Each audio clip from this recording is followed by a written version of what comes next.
right? So Paint. that's when it gets expensive. Paint. We mentioned that quality matters. Yes. And here it's my, let's say, choice of brands. You might have specific brands that has way better colors. So this is my hierarchy, right? Old Holland and Blockx, they are like superb, very expensive.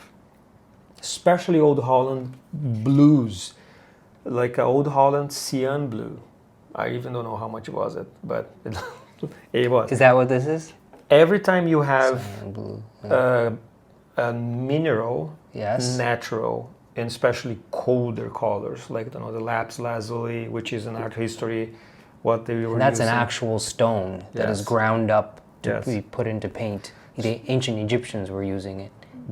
Sometimes people would get into that just because they bought blue, right? Yeah. So this still is the most expensive, the blues, right? The yeah. cobalts.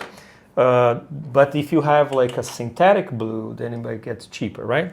But back to brands, Old Holland, Blockx, superb.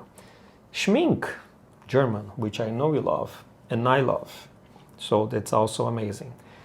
In my palette, people will see a lot of Winsor.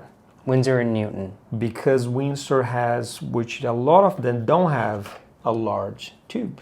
Oh. Which is way cheaper per, let's say, ounce than anything else.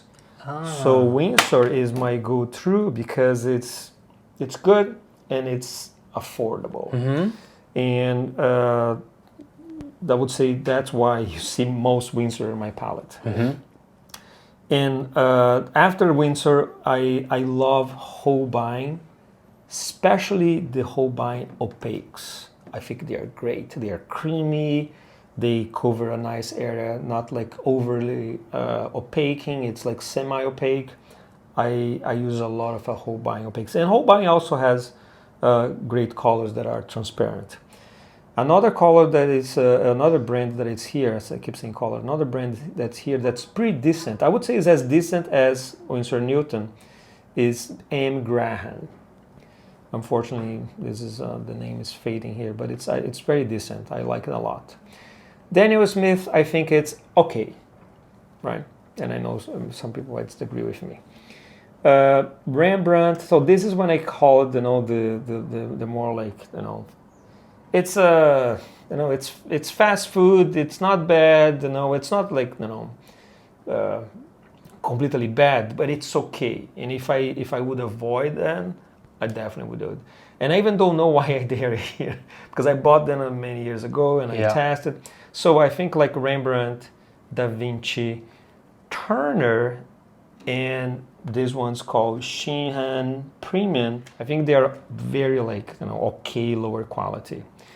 And then you get into, let's say, Gouache and another brands that also are okay.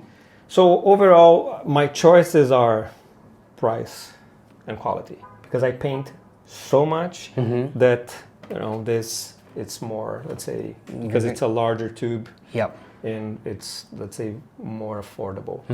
But definitely, I try everything, and if I can, keep my wallet, and I always afford. I'm always navigate between these three. Okay, that's great to know. Yeah. And now, what do you have laid out here? So besides tubes that I use, I would say most, because it's creamy, it's fast, you get your color right away. You can also get your paint with these pans, right? So you have a full pan, you have a half pan, and this is the giant. So this is what you might say that you find. This is, I would say, if you are starting, don't buy this. Because we're going to talk about palette, and this is not easy to put in your palette. This is easy. Your preference is tube colors. Always. They're moist. You squeeze them into your palette. They're ready to use. Yes. And prior to Marcelo's lessons, I was using panned colors exclusively, not tubes, and now I use the tubes when I'm at home, and when I'm traveling I use the pans. Yeah, and we will show the travel palette that will be with pans. Great. Okay, so palettes, this is kind of a really big part of watercolor painting because it's the place where the paint sits. And you mentioned, Marcelo, that if someone walks into a store and thinks, oh, I want to get into watercolors, but I don't want to spend a lot of money. Oh, look at this thing. It's a palette full of paints and it's $7. That is for kids. It could be even, I have paid $3. So there's no miracle if pigments are expensive. Do you know, in the last 5-6 years, a few times, like 2 or 3 times, I've been given the gift of a box. It's like, it's all wrapped shiny. And in the box, there is a palette full of watercolor paints. There's watercolor paper, and there's brushes. And it was purchased at, I don't know, like an art store or but it's the sort of box that all those things together might have been $30. And I feel so badly because I say, thank you so much. And I take the box, but I know, like, this is not the sort of thing that you purchase or use if you want to learn how to paint watercolors. Yeah, this is not a... That's something for a 7-year-old. Yeah, or like a gift shop kind of thing. Yeah. Right? But this, if you're serious, then... However, we talked a lot about quality, and paint matters, paper matters. We will talk about brushes, which matters. For palette, it doesn't matter. Yep. What matters for palette is there is a space to mix the colors. Okay. So what I recommend for newbies, plastic palette. Yep. Something like $7. And as you see, tons of space to mix. So here is where you squeeze your fresh paint. And this is actually the Zorn palette. But what you need to see is that you have each space for the specific paint, and you have space for mixing. And as you see, there is a division. I like the division because I like to create different colors. Some palettes actually look like this. You might buy a palette that is all open. Some people like. I don't, because I like the division. I don't like the colors mixing. Right. This is great if you are starting. You probably would pay $5, and the only suggestion I will give to you is you get from the store, you go to your sink, you get a sponge that has the rough part with a lot of dish soap, and you scratch. Oh, you abrade it. Because it's full of oils from the factory, and that will repel the paint. Wow. So you get like a sponge, like the green part. Yeah, the one side's yellow and one side's abrasive and green.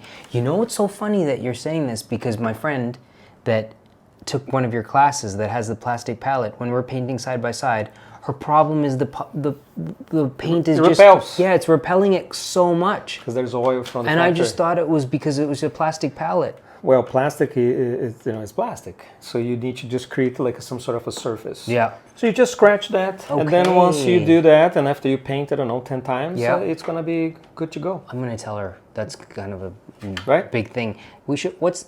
I know what this is, but people might wonder, what's this little window for? This is for plein air, and you go like It's a thumb. Right? And you see here that is for brushes. Yeah. It's very simple, but. Here's the thing, we will show you guys by the end of this demonstration about palettes, our palette. So this is like between $5 and $10. Yes. Okay, great. This is great. Yep. This is enough. Yep. Right? I had many palettes in my life, and I had Holbein. The brand of this palette is Holbein. Holbein. And this is a metal enameled palette. A thin metal enameled palette. And as you see, I glued some pans here, and this was all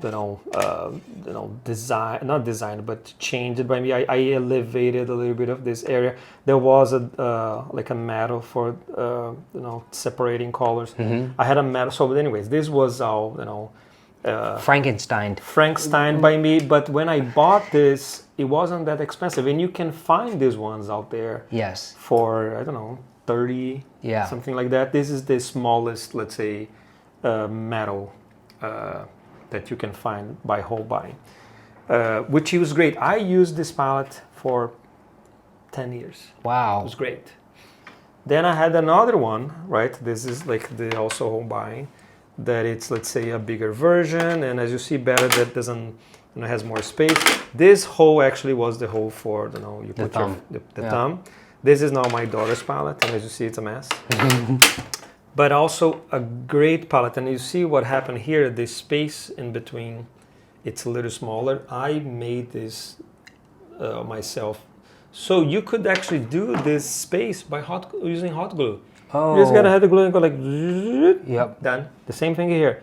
You put a hot glue right in the middle, then you have the separation. It creates these large wells. Yes. Okay. Yes. This is an unbelievable palette, and I had this, I don't know, for over like 5 years. And I would say if you wanna, let's say, spend some money, that's the way to go. Like a Holbein metal with, I think these are the third wheels. This is great. You will be happy with this for many years, as I was. And then there is, let's say, the travel palette, which is this is, let's say, like one of my favorite. Today I only use 2 palettes. I use this one. This is a Winsor travel. The thing about palette is sometimes you buy palettes already with the pigment. There is one thing that we forgot to say, is that when you are buying the brands, Winsor and many others, most of the time they have, especially these big brands, a student version. Winsor, Cotman. So yeah, Winsor and Newton, when it says Cotman, C-O-T-M-A-N, that's the lower grade. It's the cheaper student quality paint. And I've used that Cotman. That was my first, like when I was a teenager, I had a Cotman palette. It's okay, Like now, this palette is filled with professional painting. From the tubes. From the tubes. And you saw that I put the large ones here because the original has the small pens. So I adapted, right? And it's all, glued and some are not. So just a friendly reminder that, for example, Blockx and Old Holland, they are professional. There is only professional. But some others, I don't know if Schmincke doesn't have a student grade. No? No. 9. Are you sure? I don't know. Oh, I'm not sure actually. Well, I don't know. I'm not sure, but I don't think so. Well, basically the key is if it's too cheap, it's a student. Yeah. That's the key. I mean, so this is a difficult question to ask you. I mean, it's a difficult question to answer, so I hesitate to ask. So when I took your first class, you had a list of materials that were the most basic materials that a student had to have for the class. Like you said, plastic palettes, fine. You can use a coffee cup as your water cup. Paper towel, bring paper towel. It's important to use something absorbent, ideally Bounty, but it doesn't have to be. And then you also said in the list, however, you can't buy student grade paint. It has to be at least Winsor & Newton professional or these other brands that are like professional level. But that to purchase, and the paper had to be cotton paper. So just to give people an idea, to purchase those things, it's not going to be $30. Not 20, not 30, not, I don't know, 50. I don't know exactly the numbers. Here's my thought. It's better to have, for example, great quality with, let's say, the minimum, then has poor quality with the maximum. What does that mean? It means, for example, I have students that they go to the store and they buy 30 different colors that are all lower grade. Yep. Just buy the primaries. Red, yellow, blue. Yeah. And buy good quality. Good quality. And sepia and Payne's gray, because those are dark. Sepia, Payne's gray. So five basically with 5 colors In small tubes. in small tubes, That's enough. and then with those colors you can mix any color. And the same thing with paper. You buy the 90-pound Thinner, thinner, but but high, cotton. pure cotton. Yeah. And when we get to the brushes, we also give suggestions about having, for example, 2 good brushes. But what, as I said, is a lot of times, and I have seen this in many, circumstances, that students think that in order to be a good painter, it's about to have all. No, you have the minimum with the highest quality. That was something I learned. Well, I have a good friend in Munich, and once when we met for lunch, she said there's a German saying that her grandma used to say, "Wir sind zu arm, billig zu kaufen." We're too poor to buy cheap things. The grandmother's philosophy was buy the nicest thing once, But use for the rest of your life. Rest of your life. Yeah. And she said her grandma didn't have very many clothes, like just a tiny closet, but she had a black dress, she had a white blouse, she had a tweed skirt that she wore over and over and over again, and everything was the highest quality. Yes, because you can buy art supplies in a 99-cent store these days. Yeah. And yes, it's watercolor, but it's for my kid. She's 4 years old. I don't give to her Schmincke. Of course, yeah. Let's go to the last palette that we have, which is a controversial subject. So so we talk about this, and we decided. Many people have asked me to. Can you please tell me what your palette is and where I can get it? This is your one. Actually. So I'm gonna make a few of you guys angry, because I'm not gonna tell you guys what is this palette from, and I'm gonna tell you for a few reasons. It's handmade and it's designed, for me, whatever it is. It's brass, but it took me 25 years to buy this, and the only reason I bought this is it was a circumstance. So the reason we are not giving you the name is just because there is no palette, brush, pigment that will make you a great painter. And I just said that the palette doesn't matter. So what happened is people think that the secret for being a painter is to get the palette, and they spend this is over $600. Yeah, this palette is it's brass and it's enameled and it's $600. So the thing about this palette, which I got this palette after a few years of painting with Marcelo. And I said, don't buy it. He said, don't buy it. It was on sale, actually. Okay. It was on sale online, which is why I actually bought it. And then I was disappointed because it broke. Yes. This just broke off. It wasn't properly welded. And I contacted the person who I bought this from overseas, and I said, this broke, and can I have a replacement? And he didn't even respond. So yes, I don't stand by this palette, which is why I'm not recommending it. I mean, I've enjoyed using it. It also leaks. Mine doesn't leak. This doesn't leak? Yes. So here's the thing, guys. Rajiv is not recommending because his palette unfortunately had trouble. Yeah. And the manufacturer had a poor customer service. Customer service, yeah. I'm not recommending because I have seen students buying this, and this, just creates spider webs. If you want to be a painter, use any cheap palette. And then if you, let's say, being serious and you maybe meet me or have class with me and I see that you are committed to this, then I give you the name.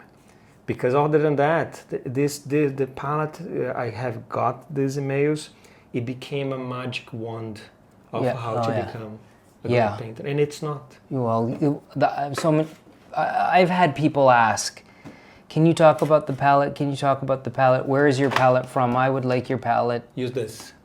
Yeah. That's enough.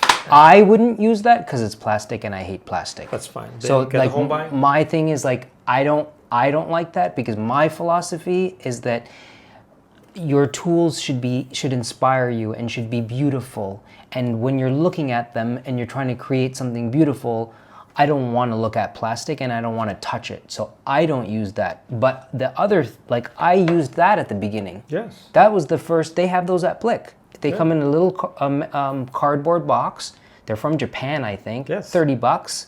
That Holbein metal enamel palette. And you have Schmincke too. The next kind of palette that I have is a metal palette that's by Schmincke. And these are these hold pans, and I travel with, these are the palettes that I travel with because this one leaks. So I travel with both of these, and as Marcelo pointed out, it's important for it to have wells to mix, and these wells are not ideal. They kind of, the colors spill over into each other. There's no separation here at all. But I had this palette. did you like this? Well, for the time, worked, but at some point I was just, I don't like that the colors goes around here. Yeah. And, I felt that why I have this empty space here. Yeah. There's a lot of wasted space. So that's why I gave up, and I basically, gave away. I give a lot of, things that I don't use to, art supply donations and things. So that's why for travel, this for me, it's smaller, it's compact, it's very light, and it has everything that I need. Right? Which I know it's plastic. I'm sorry. Listen, you don't have to be sorry. It's all about what you like. I wouldn't use it because it's plastic. Yeah, but for the versatility, the water goes in here, which is really nice. Yeah. And there's a brass version of this. That's, yeah. no, but don't. Yeah. Guys, spend hours and spend money. Maybe I don't know, with a program, but that's gonna teach you. Yes. But not with the materials aren't. The brushes and not the palette. Yeah. Because guess what? $800. That's how much I paid. It's it was a circumstance, and I don't think everybody should, because I think it's like you learn how to drive and you're getting like a McLaren, Ferrari. Yeah. It's fine. Just go slow. Yep. Great.